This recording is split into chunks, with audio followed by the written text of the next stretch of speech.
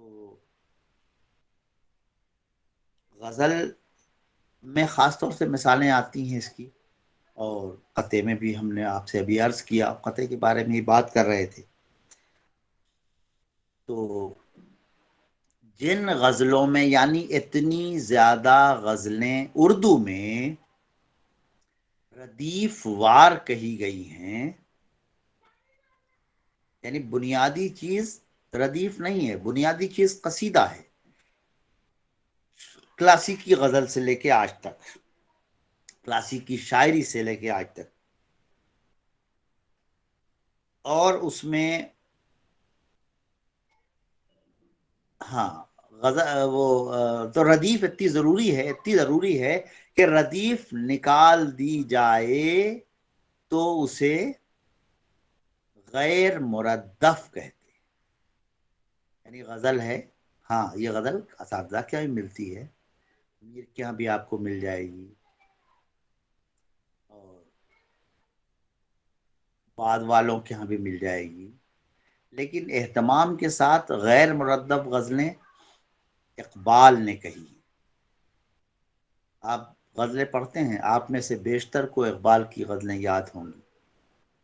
پھر چراغ لالا سے روشن ہوئے کوہ دمن، مجھ کو پھر نغموں پا اکسانے لگا مرغ چمن۔ یہ اس غزل میں قافیہ تو ہے، ردیف نہیں۔ زمستانی ہوا میں گرچہ تھی شمشیر کی تیزی، نہ چھوٹے مجھ سے لندن میں بھی آداب سحر خیزی۔ یہ بھی، اس میں بھی ردیف نہیں ہے، قافیہ ہے۔ تو اب ہمارے ہاں چونکہ ردیف کی اتنی عادت پڑ گئی تھی لوگوں کو کلاسیکی شاعری کے مطالعے میں، آپ جانتے ہیں کہ ردیف وار دیوان ترتیب دیے جاتے تھے، اور یہ سلسلہ شروع ہوا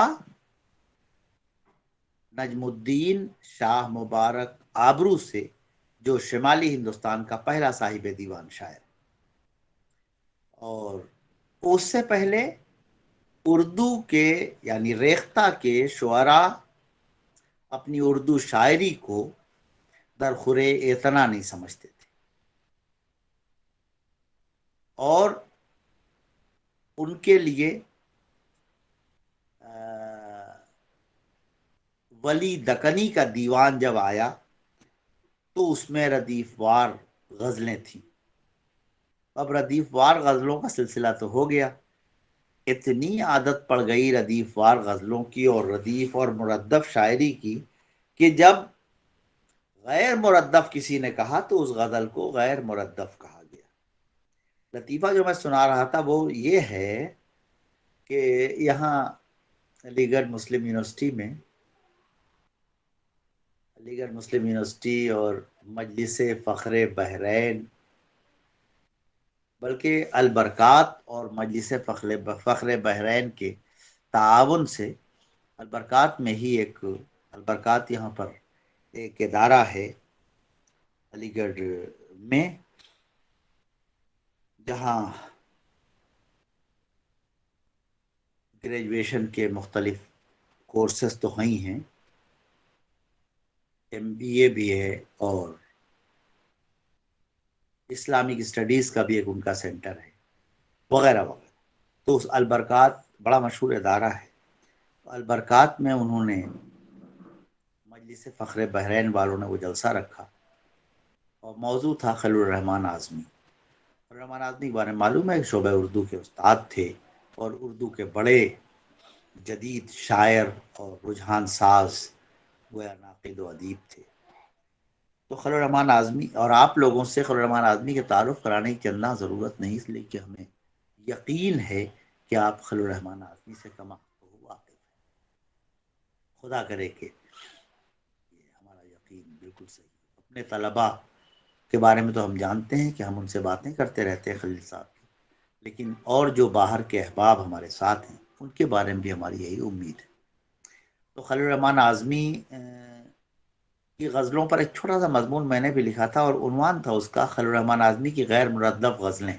ان کی بھی غزلیں غیر مردف ہیں اور میں نے وہ چھوٹا سا مضمون اسی موضوع پہ لکھ دیا۔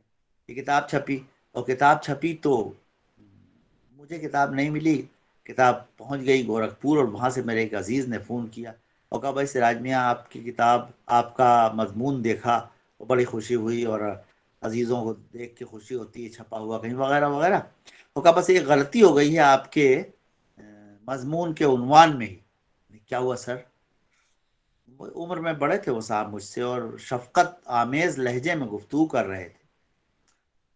اردو سے ان کا تعلق، اردو کے مطلب ادیب شاعر یا استاد نہیں تھے، لیکن پرانے لوگ تو اردو کے سب ماہر ہی ہوتے ہیں اور ہوتے تھے، تو انہوں نے اسی خیال سے مجھے یہ اشارہ کیا، بلکہ اصلاح کرنے کی کوشش کی اور کہا کہ آپ کا عنوان تھا خلیل الرحمن اعظمی کی غیر معروف غزلیں، وہ مردف چھپ گیا ہے۔ تو میں نے کہا کہ سر وہ تو ٹھیک آپ فرما رہے ہیں، بہت شکریہ، لیکن وہ غیر مردف ہی ہے۔ اور پھر مجھے ان کو بتانا پڑا کہ غیر مردف کیا ہوتا ہے، تو بڑی شرمندگی کا اظہار کرنے، بھائی معاف کیجیے گا میں جانتا نہیں تھا۔ میں نے کہا نہیں کوئی بات نہیں ہے، لیکن آپ کو یہ بات ازبر رہنی چاہیے کہ ہمارے کلاسیکی شعراء نے ردیفوں کا اہتمام اس حد تک کیا کہ بغیر ردیف کے جب انہوں نے شعر کہے تو اس شعر کے لیے غیر مردف کا ایک عرفی نام استعمال کرنا پڑا، ایک بات۔ اور دوسری بات یہ کہ شعر کی بنیاد قدماء نے قافیے پر رکھی۔ دیکھیے یہ جو سب باتیں ہم کر رہے ہیں انہی کو شعریات کہتے ہیں، کہ شعر کے جو داخلی حسن ہے یا اس کے مضمون یا اس کے معنی یا اس کی ہیئت میں جو تراکیب استعمال کی گئی ہیں اور ان تراکیب نے ایک رجحان، ایک نظریے کی صورت اختیار کر لی، اسی کو شعریات کہتے ہیں۔ تو ہم آپ کی خدمت میں وہ ہیئت کے بارے میں بتا رہے تھے۔ تو نظم کا جو سلسلہ ہے، وہ قطعے کا جو سلسلہ ہے، اس میں پہلا مصرع جو ہے، پہلا مصرع اس سے تعلق نہیں رکھتا، جو مطلع نہیں ہوتا، مطلب قطعے میں پہلا مصرع آزاد ہوگا اور دوسرے مصرے میں جو قافیہ استعمال ہوگا پھر وہ قافیہ، اور اگر ردیف ہے تو وہ ردیف بھی پورے قطعے میں رہے گی۔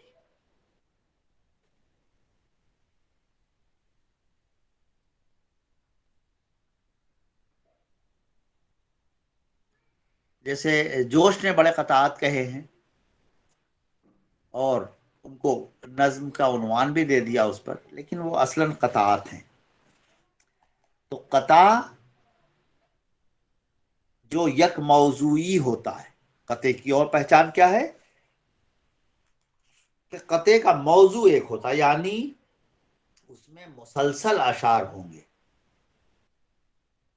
اس میں جس طرح نظم میں مسلسل اشعار ہوتے ہیں، جس طرح مثنوی میں مسلسل اشعار ہوتے ہیں۔ نظم جب ہم کہہ رہے ہیں تو آگے یہ بات آئے گی کہ نظم سے مراد کیا ہے۔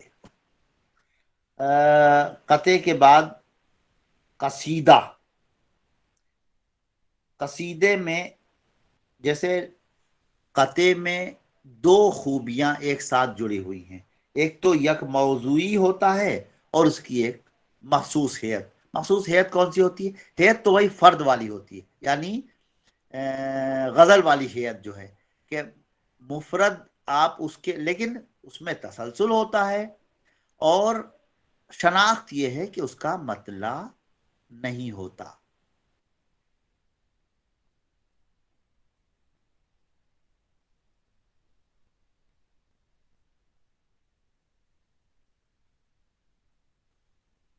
قصیدہ، قصیدے کی ہیئت معلوم ہے. مفرد، مفرد کیا ہوتا ہے؟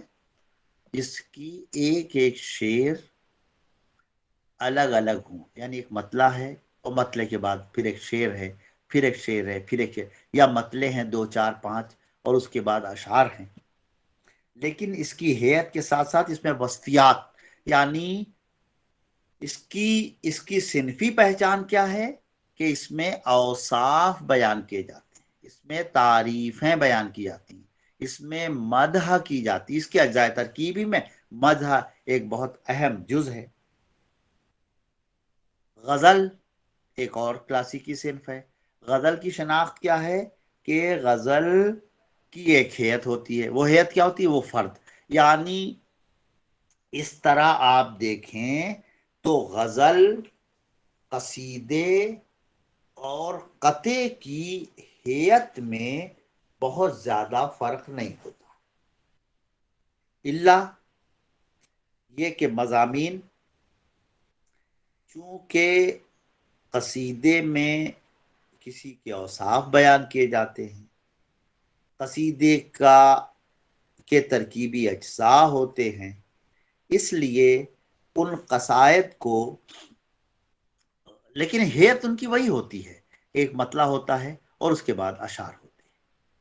اٹھ گیا بہمن و دے کا چمن اسنا سے عمل، تیغ اردی نے کیا ملک خزاں مستاصل، یا ذہن شاد اگر کیجئے اسے تحریر، آیا ہو خامے سے تحریر نغمہ چائے سریر، وغیرہ وغیرہ. ساون میں دیا پھر مہ شوال دکھائی. ذوق کے قصائد یا سودا کے قصائد یا میر کے قصائد یا انشاء کے قصائد یا دوسرے، تو اس میں ایک مطلع ہوگا، اس کے بعد شروع ہو جائے گا. لیکن وصفیات یعنی اس میں تو تعریف کسی کی بیان ہوگی اور اشعار کا تسلسل ہوگا، اس لیے اس کی الگ سے شناخت ہوگی. قطعے کی مطلع نہیں ہوگا، آزاد شعر ہوگا. جیسے حالی نے مختلف قطعات کہے ہیں اور سب نے، شبلی نے قطعات کہے ہیں، ذوق کا قطع تو ہم نے آپ کو بتایا ہی، اور تمام شعراء نے، اور کلاسیکی شعراء نے، میر نے، سودا نے، درد نے، قائم نے، ان سے اوپر رنگین نے، آبرو نے، فائز نے، سب نے ہی قطعے کہے.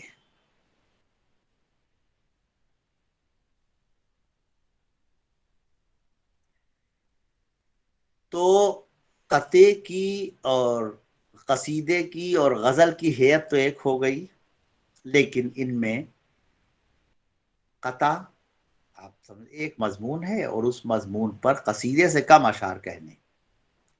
قصیدہ کسی کی مدح کرنی ہے یا حجو کرنی ہے اور قطعے سے زیادہ اشعار کہنے. اور غزل کا تو سارا معاملہ جو ہے خود مکتفی اشعار ہوتے ہیں غزل میں، اور ہیئت اس کی مفرد ہوتی ہے. اگر کوئی آپ سے پوچھے، آپ سوچیں مفرد ہیئت کیا ہوتی ہے، تو آپ پرانے کلاسیکی شعراء کے دیوان دیکھیں تو اس میں آپ کو فرد لکھا نظر آئے گا. فرد یعنی تنہا، مفرد یعنی اکیلا تنہا، وہی تو دو مصروں کا ایک شعر جو ہے وہ فرد لکھ کے اور پھر شعر لکھ دیا انہوں نے. اسی کو بیت بھی کہتے ہیں، لیکن بیت کا